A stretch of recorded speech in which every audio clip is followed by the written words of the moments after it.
Once upon a time in the heart of Africa, there lived a ravishing woman with lustrous curls that cascaded down her back like waves of ebony silk.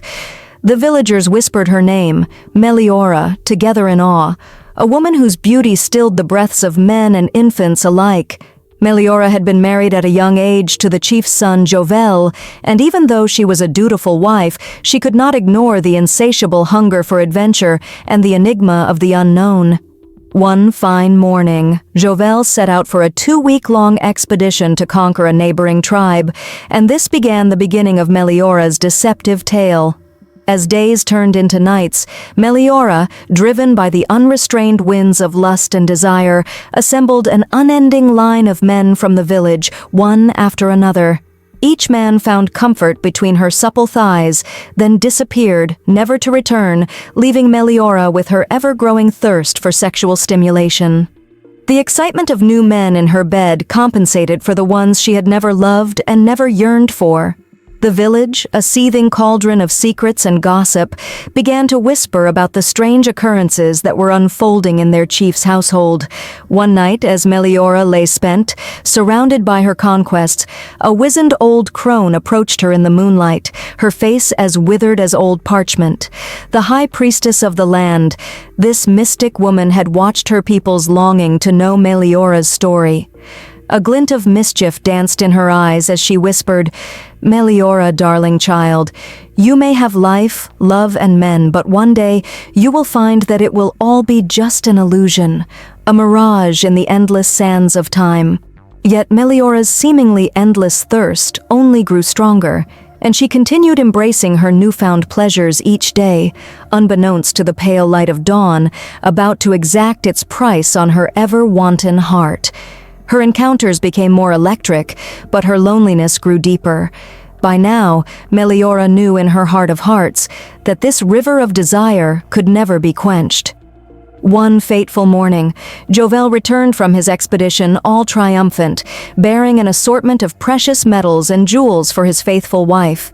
His face fell as he witnessed the strange chaos surrounding his once pristine palace, the men scattered, some with their clothes in disarray, familiar smiles turning to sly grins. His eyes met Meliora's, and she looked away, unable to bear the crushing weight of her husband's disappointed gaze. Jovel fought honorably against the shame of his wife's indiscretions, a fire that burned deep within him. He confronted the men of the village, but they revealed no secrets, fearing retribution from the high priestess who had also protected Meliora's sordid tale. As the days passed, Meliora's longing grew stronger, a fire inside her unable to be subdued or extinguished. Her once lustrous curls began to lose their sheen, her beauty slowly marred by the weight of her sin, the stigma now inescapably intertwined with the allure and beauty that had once been her blessing. Her heart mourned the loss of her husband's admiration, her innocent laughter now a distant memory lost in the shadows of her past. Then, one gloomy evening, an old man, nameless and weary, arrived in the village, carrying the tales of lands beyond their own. As he spun his yarns in the village square, Meliora was drawn to him like a beacon in a vast void of undiscovered dreams. The villagers say that their love was wilder than the flames of a hearth, more tempestuous than the rains that came during the season of abundance.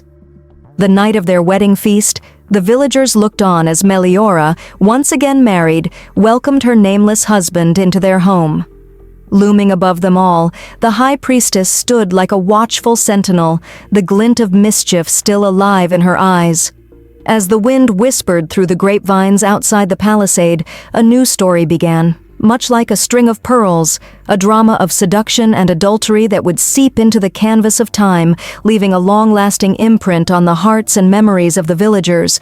Appearances may suggest that Meliora had found her happiness in the arms of her nameless husband, but as the clock struck midnight, she closed her eyes, recognizing that her newfound love would also morph into a mirage in the sands of time. And so, the tale of Meliora, the woman who loved, lost, and tried to recapture a love she'd never owned, lived on. In the village, the story became a beacon of warning, a reminder that love, true love exists in an unquantifiable form that requires sacrifice, loyalty, and the fortitude to embrace the most powerful element within us all. And so, Meliora's tale, like the tide upon the shore, lived on, a reminder that true love cannot be possessed, only nurtured, and that the hunger for the ephemeral often leaves us yearning for the eternal.